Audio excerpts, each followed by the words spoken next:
এ দুনিয়ার মুসলমান ওমর ফারুক কেমন নেতা ছিল? এক ইহুদি মদ পান করতে করতে ওপেন রাস্তা দিয়ে চলে। কি খায়?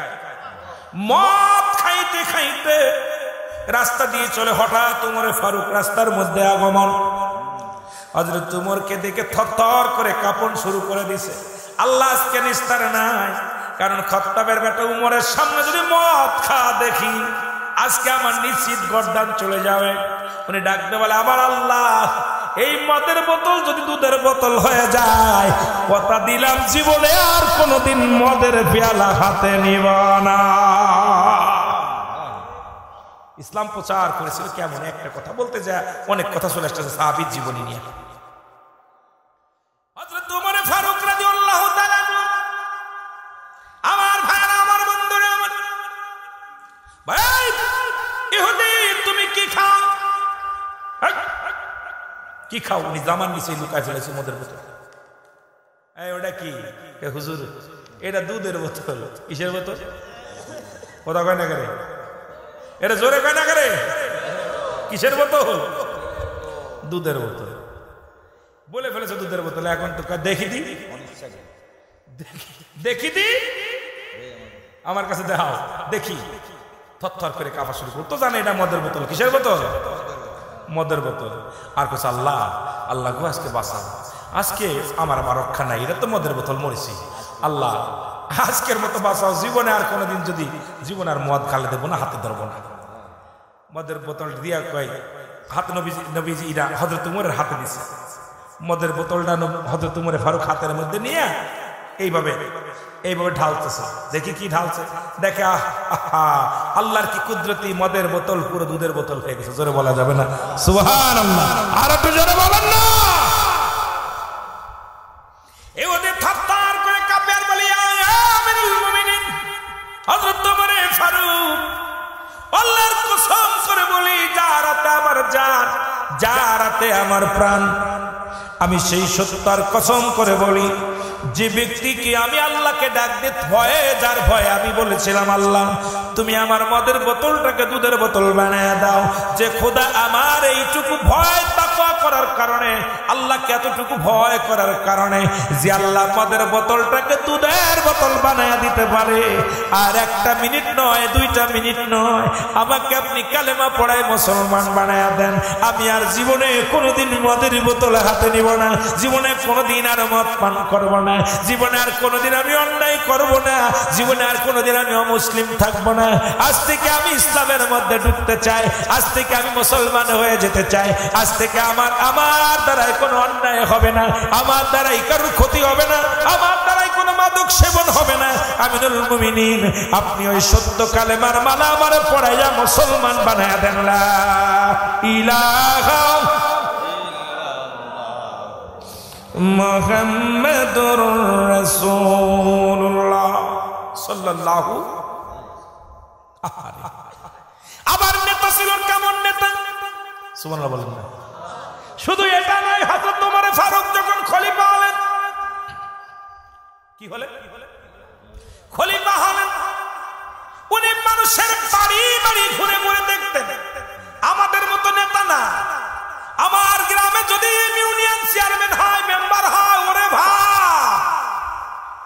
এমপি সাহেবের কথা আর কি বলবো, বট্টর যা পরে চুরি করে নিয়ে যদি ও একজন মন্ত্রী হয়, এমপি হয়, গ্রামের মানুষের আর দরকার নাই, ইউনিয়নের মানুষের দরকার নাই, ইবাদতে জেলার মানুষের দরকার নাই, থানার মানুষের দরকার নাই। ওই এমপি সাহেবের 5-8টা কিছু কুত্তা আছে, মুসলমান ওই মন্ত্রীর কিছু 5-8টা কুত্তা আছে, আবার চেয়ারম্যানের কিছু 5-8টা গোলাম আছে, মেম্বারের কিছু 5-8টা গোলাম আছে। এই গোলামদের কারণে সাধারণ পাবলিক গুলো ন্যায্য অধিকার পায় না, তাদের কাছ থেকে কিছু পাওয়া সম্ভব নয়, কথা বলাও সম্ভব নয়। জোরে বলেন ঠিক কিনা? কষ্ট পাচ্ছেন না কি? হুজুরি আবার কোড়া কথা করছে। আবার আমার ভাইরা, আমার বন্ধুরা, হযরত ওমর ফারুক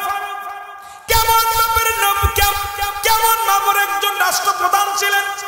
রাষ্ট্রপ্রধান শুধু দেখেন না, রাষ্ট্র কেমন ছিলেন। হযরত ওমর ফারুক রাদিয়াল্লাহু তাআলা আনহু, এ মুসলমান শুনে নাও, খাত্তাবের বেটা ওমর বাড়ি বাড়িতে যাইতেন।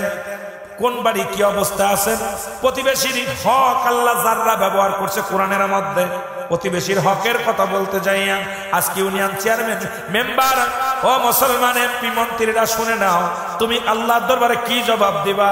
যেহেতু তোমার মহল্লার কোন মানুষ যদি না খেয়ে মারা যায়, ইয়াউমাল কিয়ামতের ময়দানে জবাব দিতে পারবা না, বেজ্জিত হয়, লাঞ্ছিত হয়, এর জবাব তুমি আল্লাহর দরবারে দিতে পারবা না। বাবারা আমার, হযরত ওমর কেমন নেতা ছিল, উনি বাড়ি বাড়ি ঘুরে যায়, দেখেন একটা ঘরের মধ্যে টিপ টিপ করে আলো জ্বলতেছে, টিপ টিপ করে আলো জ্বলে। হযরত ওমর দাঁড়াই রইলেন, দরজার পাশে দাঁড়াই রইলেন। দেখো এই মহিলার সন্তানগুলো কান্নাকাটি করে, মা খাবার দাও, মা খাবার দাও। মা জননী অনেক কষ্ট করে বুঝাইলেন, বাবা একটু ধৈর্য ধর, খানা হবে। এরপরে পানির ভিতরে কিছু পাথর, ছোট ছোট পাথর দিয়া জ্বালাইতে লাগলেন, পাথরগুলো জ্বালাইতে লাগলেন। মুসলমান শুনে নাও, হযরত ওমর ফারুক দেখতে লাগলেন ঘন্টা হয়ে যায়, খাবার হয় না। সন্তানেরা মা মা বলে কান্দে, মা গো আর সহ্য করতে পারি না, খোদার যন্ত্রণা সহ্য করতে পারি না, খাবার দাও। কাঁদতে কাঁদতে ক্লান্ত হয়ে ঘুমায় পড়ে। মহিলা চোখের পানি ছেড়ে কান্দে, আল্লাহ সন্তানেরা ঘুমায় গেল, সন্তানদের খাবার দিতে পারলাম না, সন্তানেরা না খেয়ে ঘুমায় গেল, আমার তুমি খাবারের ব্যবস্থা করতে পারি না আল্লাহ। আল্লাহ বলে কান্দে। হযরত ওমর ফারুক যা বললেন, সালাম দিয়ে বলে, মহিলা মেয়ে কিসের জন্য তুমি রান্না করতেছিলে, সন্তানেরা ঘুমায় গেল, এত সময় রান্না করতেছিলে? বলে, কে গো? আমি আপনারা চিনলাম না।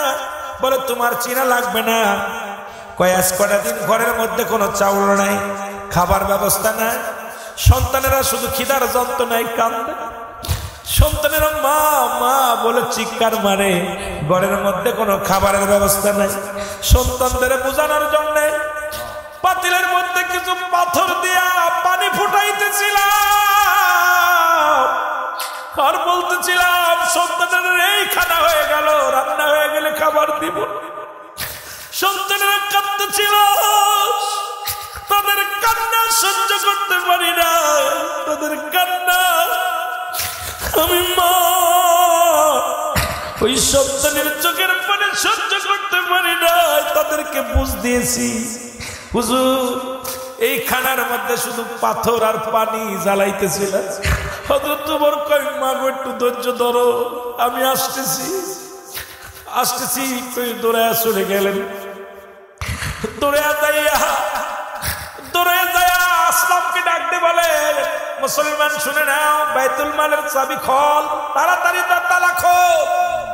তালা খুললেন, হযরত আসলামকে ডাকতে বলে, আসলাম রে তাড়াতাড়ি দরজা খুলে দে। দরজা খুলে দিলেন। হযরত ওমর ফারুক বললেন, আমার মাথায় আটার বস্তাটা উঠায়া দে। কেমন নেতা? যিনি ওই মুসলমান তৎকালীন জামানার প্রধানমন্ত্রী, খলিফা, আর আমাদের চেয়ারম্যানের খাটের নিচে সোয়াবিন তেলের বোতল পাওয়া যায়। আমাদের দেশের চেয়ারম্যানের ঘরের মাঝে খুঁজলে মুসলমান গরিবের 2 কেজি চাউল পাওয়া যায়, গম পাওয়া যায়। 2 কেজি চাউলের সহ্য করতে পারিস না, 2 লিটার সোয়াবিনের তেল সহ্য করতে পারিস না। চোর এমন চোর, এই চোরগুলো নেতা হইয়া জাতিটারে শেষ করে, সমাজটারে শেষ করে। গরিবের 2-5 কেজি চাউলের লোভ যারা সামলাতে না পারে, তারা আবার কেমনে এলাকার নেতা হয়, সমাজের নেতা হয়? জোরে জোরে চিল্লায় চিল্লায় বলেন ঠিক কিনা? এই যে দেখতেছি ফেসবুক খুলে দাও, অমুক জায়গার চেয়ারম্যান, অমুক জায়গার এমপি এত বস্তা গম চুরি করতেছে। গরিবের হক, গরিবেরটা চুরি কইরা মাটি খুঁড়ে তার নিচে থুয়ে দিছে, খাটের নিচেই পাওয়া যাচ্ছে। আহা, নিজে তো দিবেই না, সরকার সেটা দিতেছে, সেটা চুরি করতেছে। এই চোরগুলো কাফের, আমি মনে করি গুলি করে মেরে ফেলা দেওয়া উত্তম। জোরে বলেন ঠিক কিনা? কি চোর? হয়তো আমার এমপি সাহেব মন্ত্রী সাহেব ওয়াজটা শুনবে আর আমার গালি দিবে, রাগ করবে, কিচ্ছু যায় আসে না। মরতে হবে, বাঁচার জন্য দুনিয়া আসলে এসেছি, যেহেতু যেতে হবে। জোরে বলেন ঠিক কিনা? যেতে হবে খালি হাতে, যেতে হবে খালি হাতে, কিছু সঙ্গে যাবে না। জোরে বলেন ঠিক কিনা? কি নিয়ে যাবেন না? কিছু নিয়ে যাবেন না, কিচ্ছু যাবে না। বললাম যে গজল ভুলে গেছি, এই কথি যাচ্ছি, এক কলি করছি আর এক কলি আর পারি না। না গাইতে গাইতে আগে গাইছি, গজলগুলো রিহার্সেল করছি, এখন রিহার্সেলও করি না, হতেও চাই না, বড় বিপদে আছি। বন্ধুগণ আমার শোনেন, যে কথা বলতেছিলাম, আসলাম বলে হুজুর আমার মাথা উঠা দেন, আমি বহন করে নিয়ে যাই। হযরত তোমার বলেন না না, তুমি আমার মাথা উঠায় দাও। আমি আল্লাহর আদালতে কি জবাব দিব? আমি আল্লাহর আদালতে জবাব দিতে পারবো না। যেদিন আমার বলা ডাকবো, তোমার জবাব ব্যক্তি না ক্ষুধার্ত অবস্থায় ছিল, আমি কি জবাব দিব? আসলাম রে জলদি করে আমার মাথা উঠায় দে। হযরত তোমার মাথার মধ্যে উঠাইয়া এই মুসলমান শুনেন নাটার বস্তা নিয়ে টানিয়া ওই মহিলার ঘরে যা বললেন, বুন্ডে আমার বড্ড দেরি হয়ে গেছে, এই লও এই আটা দিয়া রুটি বানাও, রুটি বানায় তোমার সন্তানদের খাওয়াও, প্রাণ করে খাওয়াও, আর আগামীকাল তুমি উমরের রাজ্যে যাবা। উমরের কি যাবা? মুসলমান ওই কোরাস দরবারে যাবা, এর চাইতে বেশি তোমারে দিয়া দিব। আমি তার কাছে বলে একটু বেশি দিয়া দিব, তুমি যাবা, আগামীকাল যাবা। দেরি করেন, ছেড়ে দিব, ওয়াজ ভয় নাই, চলে যেতে হবে, ছেড়ে দেবো ওয়াজ, কি ছেড়ে দিব? উঠাউটি করলে মজা লাগে না। হযরত ওমর বললেন আগামীকাল আপনি রাজদরবারে যাবেন। মহিলা বললেন হুজুর, খলিফা উমর যদি খলিফা না হয় যদি আপনি হতেন কতই না উত্তম হতো। আপনার মতো ভালো মানুষ, আপনার মতো ভালো মানুষগুলো কেন চেয়ারে বসে নাই? আপনার মতো ভালো মানুষগুলো কেন আগে এই নেতা হয় না? কোথায় কোন উমরেরা দিয়ে দিছে দায়িত্ব, সে মামলাগুলো আমরা বিপদে আছি না খেয়ে আসি, এগুলো দেখে না। উমর বলেন, বুন্ডে বেশি কথা বলো না, তুমি আগামীকাল তুমি যাবা, উমরের রাজ্যে যাবা, ওখানে গেলে আমি তোমার একটু বেশি দেওয়ার ব্যবস্থা করে দিব। মহিলা সকাল হয়ে গেল, আসলো, এসে দেখে খলিফা হযরত উমর ফারুক আমিনুল মুমিনিন, হযরত উমর ফারুক রাজ দরবারে বসে আছেন। দেখার সঙ্গে সঙ্গে দৌড়ে থরথর করে কাঁপে আর কান্দে, হুজুর আমারে মাফ করে দেন, বেয়াদবি হয়ে গেছে, কারণ আমি আপনাকে চিনতে পারি না। উমর ফারুক ডাকতে বলে, বন্ডে তুমি আমাকে চিনতে পারো না, কারণ আমি যে তোমার ঘরে পৌঁছাতে দেরি করে ফেলেছি। আমার আল্লাহ যদি আমার কাছে জবাব চায়, আমি জবাব দিতে পারবো না, আমি আরো আগে তোমার ঘরে পৌঁছে যাওয়ার দরকার ছিল। জোরে জোরে চিল্লায় বলেন মারহাবা। আমার ভাইয়েরা, আমার বন্ধুরা, আমার যে কথা বলতেছিলাম, ওমর ফারুক রাদিয়াল্লাহু তাআলা আনহু খোলা তরবারি নিয়ে ছুটলেন রাসূলকে হত্যা করার জন্য। উনি রাগান্বিত হয়ে চললেন। সাহাবীরা বলে, ইয়া রাসূলুল্লাহ, ইয়া হাবিবাল্লাহ, হযরত উমর ফারুক খাত্তাবের বেটা উমর তখন উমর ফারুক হয় নাই, রাদিয়াল্লাহু তাআলা হয় নাই। হযরত উমর ফারুক আস্তে আস্তে আপনাকে হত্যা করার জন্য আসছেন। নবীজি বললেন, তোমরা চুপ করো, আসতে দাও, আগে তাকে বাধা দিও না, আসতে দাও। হযরত মুসলমান রাসূল আকরাম সাল্লাল্লাহু আলাইহি ওয়াসাল্লাম বলেন, আসতে দাও। সাহাবীরা যে তার মতো পজিশন নিলেন, কারণ না জানি খাত্তাবের বেটা উমর এত রাগান্বিত, না জানি কতল করে, রাসূলের সঙ্গে দুর্ব্যবহার করে, আজকে তারে ফিরে যেতে দিব না। সাহাবীরা যার যার মতো পজিশন নিলেন। নবীজি বললেন, তোমাদের এই পজিশন নেওয়া লাগবে না, খাত্তাবের বেটা উমর আসবে, মুসলমান শুনে নাও। এ আমার ভাইরা, এদিকে নবীজি অপেক্ষা রইলেন। হযরত উমর আস্তে আস্তে করে চলে গেলেন, বোনের বাড়িতে চলে গেলেন। যা দেখে ঘরের মধ্যে, অমুসলমান শুনে নাও, ঘরের মধ্যে কুরআনুল কারীম তেলাওয়াত করেন বোন বগলো একটা, দুজনে মুসলমান, এই দুজন বৈশা বৈশা কুরআনুল কারীম পড়ে জোরে জোরে চিল্লায় বলেন মারহাবা। সূরা তাহা, সূরা তাহা পড়তেছে, তাহা শোনেননি কথা বোঝেন? এটা সূরার নাম কি? সূরা তাহা। এটা তেলাওয়াত করতেছে সাইদ। হযরতে উমরের ভগ্নিপতির নাম ছিল সাইদ।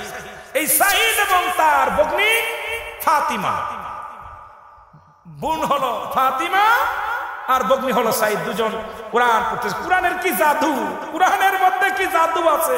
এই জাদু যদি বলা যায় মানুষ পাগল হয়ে যায়, কিন্তু এটাকে বিভ্রান্তি করে সমাজে উচ্ছৃঙ্খল বানাইতেছে। কারণ কি? আমরা নিজের স্বার্থ হাসিলের জন্য রুহুল আমিনের ইজ্জত বানারে বড় বক্তা, আর এত বড় বক্তা হয়েছে রে, কোরআন ছাড়া কিচ্ছু বোঝে না, কথা বলে না। কিন্তু বলতে যায় কোরআনটাকেও আমরা এমন ভাবে কুকুরি করে ফেলতেছি, মানুষকে ধোঁকা দিয়ে, মানুষকে ভুল পথে আমরা পরিচালনা করতেছি। আল্লাহর দরবারে কি জবাব দিব? জোরে বলা যাবে না আল্লাহু আকবার। হযরত ওমর ফারুক রাদিয়াল্লাহু তাআলা আনহু কিছুক্ষণ নীরবে কোরআন পড়া শুনলেন। আহা, শোনা পর দেখেই ওমরের ভগ্নিপতি এবং ওমরের বোন দেখার সঙ্গে সঙ্গে কোরআন পড়া বন্ধ করে থরথর করে কাঁপতেছে। শেষ, খোলা তরবারি হাতের মধ্যে আছে ওমরের। ওমর কিছুক্ষণ নীরব থাকলেন, কেউ কথা বলে না। হযরত সাইদ কথা বলেন না, ও মুসলমান বোন কথা বলে না। কারণ ওমর রাগান্বিত, খাত্তাবের বেটা ওমর খুব রাগান্বিত, না জানি কতল করে ফেলবে, কোনো কথা বলে না। হযরত ওমর বলে, বোন রে, একটু আগে তোমরা কি পড়তেছিলা? বলে, কুরআনুল কারীম থেকে তেলাওয়াত করতেছিলাম, এত মজা, এত প্রেম। ওমর বলে, বোন রে, আমাকে একটু আরেকবার পড়ে শোনাও। বলে, ভগ্নিপতিরে ডাক দে, বলে তুমি আমার একটু শোনাও। শোনানো যাবে না, তুমি অজু গোসল করে আসো, কারণ আমাদের এই কোরআন শুনতে লাগলে অজু লাগবে, গোসল লাগবে, পবিত্রতা লাগবে। কারণ এই কোরআনটার অনেক দাম, এই কোরআনটার অনেক দাম জানেন। এই কোরআনটা ওজন এতটুক মনে করেন না। এই কোরআন যখন নাজিল হলো পাহাড়ের উপরে, পাহাড় বলে আমি পারবো না, সহ্য করতে পারবো না। এটা পাতলা মনে করছেন, হাতে ধরছি, এটা কি ভার জানেন? পাহাড় বলে আল্লাহ এত ওজন, এত এটা আমি সহ্য করতে পারবো না। জমিন বলেন আল্লাহ আমার ভিতরে দিবেন না, আমি পুড়ে ছাই হয়ে যাব, এই ওজন আমি ঠেকাইতে পারবো না। মুসলমান কিন্তু এই কোরআন মানুষের ব্রেনের মধ্যে, কোরআন মানুষের অন্তরের মধ্যে দেয়া দিছে। সেই কোরআন কিন্তু অনেক ওজন, কোরআন কিন্তু 1-2 মণ ওজন নয়, কয়েক টন ওজন নয়। এই কোরআনে যার ভিতরে ঢুকছে তাকে অবশ্যই ওজনওয়ালা মানুষের মতোই চলতে হবে। জোরে জোরে বলেন ঠিক কিনা?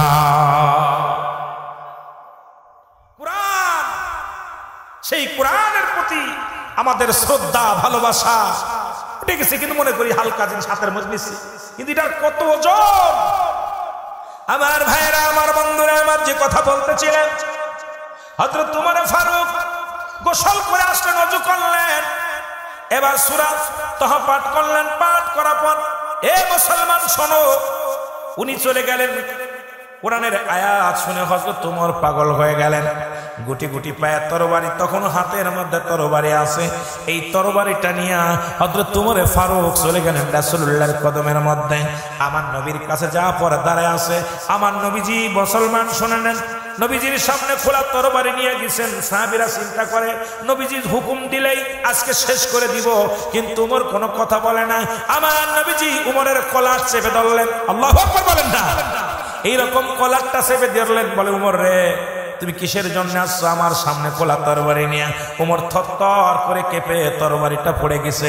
বলি, ইয়া রাসূলুল্লাহ, ইয়া হাবিবাল্লাহ, ইয়া রাসূলুল্লাহ, ইয়া হাবিবাল্লাহ, এই মানুষটাকে মারার জন্য, এই মানুষটাকে আমি হত্যা করার জন্য খোলা তরবারি নিয়ে বেড়াইতেছি।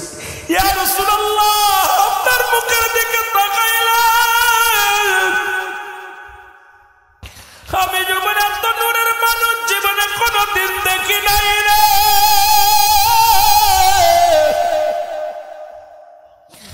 এত সুন্দর মানুষ কোনদিন মানুষের ক্ষতি করতে পারে না, যার চেহারা দেখলে ভিতর অন্তর সব পরিষ্কার হয়ে যায়, যার নূরের চেহারা দেখলে দুনিয়ার সব দুঃখ দূর হয়ে যায়।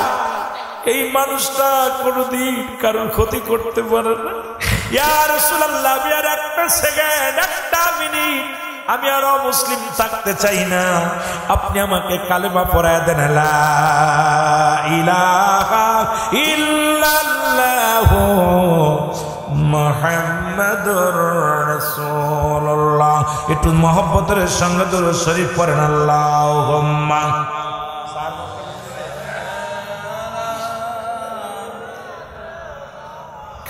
রে আজ না হয় কাল তুমি যাইবা কবরে, মরার পরে দেখবে চেয়ে গো তোমার সবই রইল পড়ে, মরার পরে দেখবে চেয়ে গো, বলো মরার পরে বলেন না। রে আজ না হয় কাল তুমি, আজ না হয় কাল যাইবা কবরে, মরার পরে দেখবে চেয়ে গো তোমার সবই রইল। দাদাই গেছে বাবাই গেছে কেউ আসলো না ফিরে, তোমার তো যাইতে হবে গো। হায় হায়, আজকে একমত নানা নাই, শুনেছি দাদা নানা চলে গেছে দুনিয়া থেকে, এরকম কত মানুষ চলে গেছে, হয় আজ না হয় কাল আমি আপনি চলে যাব। একটু মহব্বতে বলেন, দাদাই গেছে বাবাই গেছে কেউ আসলো না ফিরে, দাদাই গেছে বাবাই গেছে কেউ আসলো না ফিরে, তোমার তো যাইতে হবে গো বাইরে অন্ধকার কবরে, তোমার আজ না হয় কাল তুমি, আজ না হয় কাল তুমি যাইবা কবরে, মরার পরে দেখবে চেয়ে গো তোমার সবই রইল পরে দেখবে চেয়ে। এ দুনিয়ার মুসলমান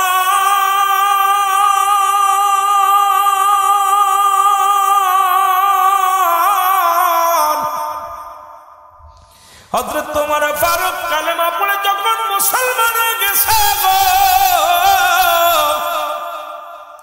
গোটা মক্কা মদিনার বুকে আনন্দের জোয়ার শুরু হয়ে গেছে। নবীর সাহাবীরা সবাই মিলে তাকবীর দেওয়া শুরু করেছে, নারায়ে তাকবীর, আরো জোরে নারায়ে তাকবীর ধ্বনি দিতে লাগলেন। ধ্বনি দিয়া সাহাবীরা খুব আনন্দিত হইলেন, ওমরে ফারুক কালেমা পড়েছেন। মুসলমান শুনে নেও, ঘোষণা করে কাবা ঘরে এখন থেকে সরাসরি আযান হবে, জামাত হবে, নামাজ হবে, কেউ ঠেকাতে পারবে না। ওমর বললেন, ইয়া রাসূলুল্লাহ, ইয়া হাবিবাল্লাহ, আর আমরা সুপে সুপে নয়, সুপে সুপে নয়, আজ থেকে সশরীরে জমিনের মধ্যে কালেমার দাওয়াত প্রচার হবে, আজ থেকে নামাজ হবে, জামাত হবে, আযান হবে, সব কিছু ওপেন চলবে। জোরে জোরে চিল্লায় বলেন মারহাবা। আর একটু জোরে বলেন আল্লাহু আকবার। এই উমরে ফারুক কালেমা পড়লেন কোরআন পড়া শুনে, আর আমরা কোরআন পড়া শুনে গোমরাহ হই।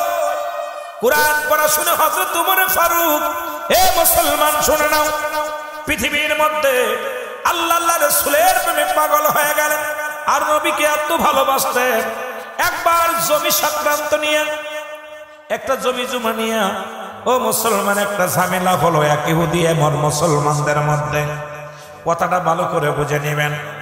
যখন শুরু হয়ে গেল, মুনাফিক এ মুসলমান একজন কাফের, ওই যে কথাগুলো একটু আগেই তো ওয়াজ করেছে, অমিনান নাস, মানুষের মধ্যে বেঈমান গুলো আছে, মুনাফিক গুলো আছে, সব বাইর হয়ে যাবে আস্তে আস্তে আলোচনার মধ্যে গেলে। আমার বাবারা, কিরে বাবা উঠাউঠি করিস কেন, উঠাউঠি করিস কেন? গল্প গান টান ভালো লাগে, ওয়াজ কোরআন হাদিস থেকে কইতে গেলেই অনেকের ডায়াবেটিস শুরু হয়ে যায়, কপাল খারাপ। এখানে যতক্ষণ পর্যন্ত বয়া থাকবেন, প্রতিটা নিঃশ্বাসে গুনাহ মাফ হবে। সুবহানাল্লাহ বলেন না। এখানে যতক্ষণ পর্যন্ত বয়া থাকবেন, আল্লাহ কত বসাইব, চিরদিন ঘুমায় থাকবো কবরে। পাগলগুলো, জান্নাতি পাগলগুলো, জাহান্নামীরা জান্নাতে আসতে পারবো না, ওরা চারিদিকে শুধু ঘুরবো। জমি সংক্রান্ত নিয়ে একটা হলো, ঝামেলা হলো। রাসূলুল্লাহর কাছে ইহুদি ব্যক্তি, মুসলমান ব্যক্তি দুজনেই চলে আসলেন রাসূলুল্লাহর কাছে চলে আসলেন। রাসূল ফয়সালা দিলেন, দুজনের বক্তৃতা শুনলেন, দুজনের কথা শুনলেন। কথা শুনিয়ে নবীজি সিদ্ধান্ত নিলেন, রায় দিয়ে দিলেন, ইহুদির পক্ষে রায় দিয়ে দিলেন। জোরে বলা যাবেন আল্লাহু আকবার। রায় দিলেন কার পক্ষে? জোরে বলেন না, কার পক্ষে? ইহুদির পক্ষে রায় দিলেন। ইহুদির পক্ষে রায় দিলে মুসলমান মানতে পারে না, চিন্তা করে আমি হলাম মুসলমান, এরপরে নবী আমার পক্ষে রায় না দিয়া নবীজি রায় দিয়ে দিলেন ইহুদির পক্ষে, আমি মানতে পারি না। উনি রায় মানে নাই, না মেনে চলে গেলেন হযরত আবু বকর সিদ্দিক রাদিয়াল্লাহু তাআলা নূর কাছে। আবু বকর বললেন, ভাই কিসের জন্য আসছেন?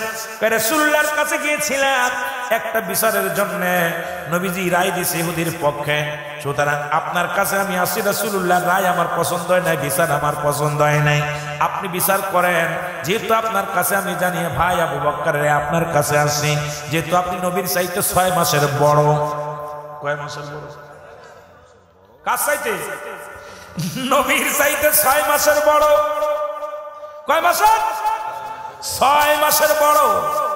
যেহেতু না চাইতে আপনার জ্ঞান বেশি, কার লাগে কার তুলনা করেন? আপনার কাছে এসেছি, আপনি রায় দিবেন। যেহেতু আমি মুসলমান, আপনার রায় শুনে আমি খুশি হব। হযরত ওমর আবু বকর বলে, ভাই আপনি আমার কাছে রায় নিতে আসছেন, যেখানে রাসূলুল্লাহ রায় দিয়েছেন, রাসূলুল্লাহ বিচার করেছে, ফয়সালা করেছে, এই ফয়সালার উপরে আমার কোনো হাত নাই। আমার নবী যে রায় দিছে, আমার ওই একই রায়, এর মধ্যে আমি দ্বিধাদ্বন্দ্ব, আমি দ্বিমত প্রসন্ন করতে পারবো না। রাসূল যেটা রায় দিছে ওটাই কারেন্ট, জোরে জোরে চিল্লায় বলা যাবে না মারহাবা।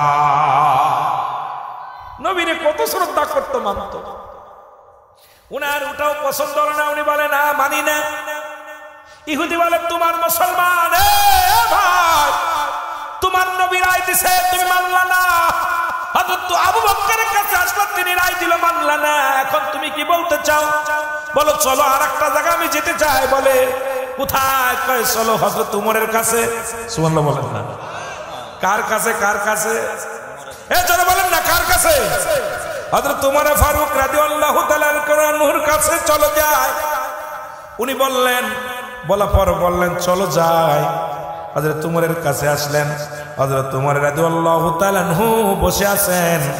এবার এসে বিচার দিলেন। মুসলমান বললেন, হুজুর আপনার কাছে আসছি, আমাকে আপনি সঠিক রায় দিবেন, বিচার করবেন, আপনি ন্যায়পর নয়, আপনাকে মানি, আপনার কাছে এসে আমি ন্যায় বিচার পাবো, এই আশা করে আপনার কাছে আসছি। হযরত ওমর শুনলেন, তোমাদের কি বলো, তোমাদের মতামত কি বলো, তোমাদের বলবা, কি বলতে চাও বলো। হযরত ওমর দুজনের কথা শুনলেন, শোনার পর বলছে, দাঁড়ান আমি রায় দিব, এইবার রায় দিব।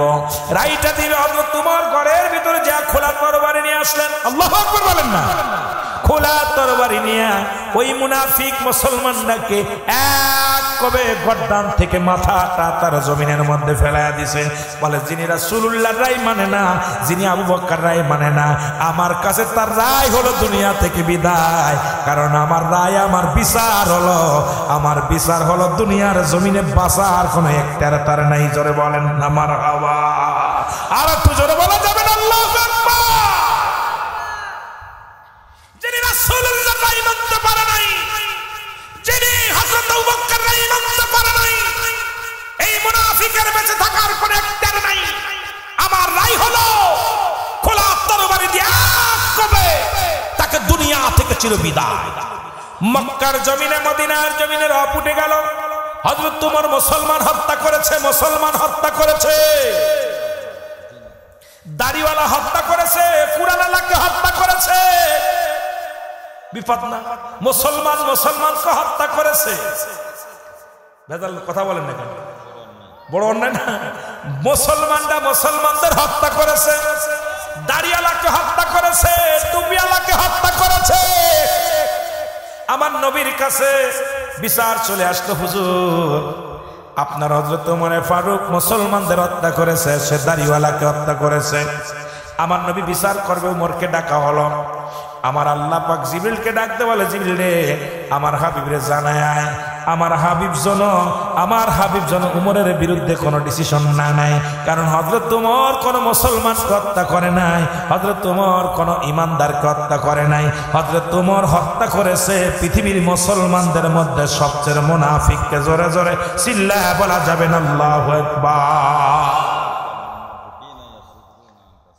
সূরা মুনাফিক, একদম মুনাফিক হত্যা করলেন হযরত উমর। হত্যা করে ইয়া রাসূলুল্লাহ, ইয়া হাবিবাল্লাহ, আপনি উমরের বিচার করেন না, উমর ভুল করে নাই। উমর যাকে হত্যা করেছে সে দাড়িওয়ালা টুপিওয়ালা ছিল, সে পাঞ্জাবিওয়ালা ছিল, সে ঈমানদার ছিল না, তার অন্তরের ভিতর নবীর প্রেম ছিল না। কারণ নবীর প্রেম যার মধ্যে নাই সে ঈমানদার নাই, সে বেঈমানকে হত্যা করেছে। এই অসংখ্য দাড়িওয়ালা টুপিওয়ালা আজ পর্যন্ত নবীর বিরুদ্ধে কথা বলে, তাদেরকে হত্যা করা ফরজ হয়ে গেছে। যারা বলেন ঠিক কিনা?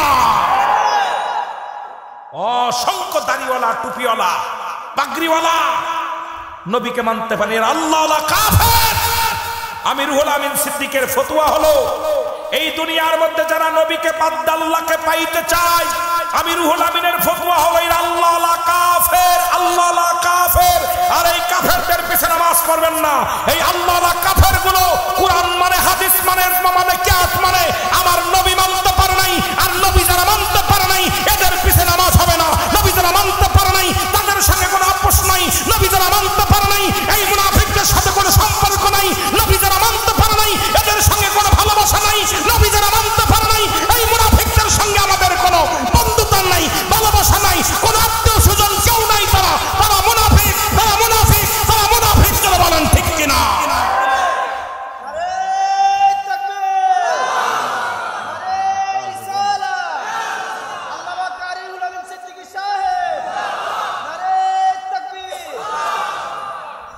কথা বোঝেন? আল্লাহওয়ালা কাফেরা গেছে না, আল্লাহওয়ালা চাঁদব, আল্লাহওয়ালা কাফেরের অভাব নাই। পকেট দুনিয়া পেট কামানোর জন্য বয়া বয়া মানুষকে ধোঁকা দিতেছে। এই আল্লাহওয়ালা কাফের থেকে সাবধান। একটু মহব্বতের সঙ্গে দুরূদ শরীফ পড়েন। আল্লাহুম্মা, এই মাইকেল সাউন্ড বাড়া রেখে বাজে কথা।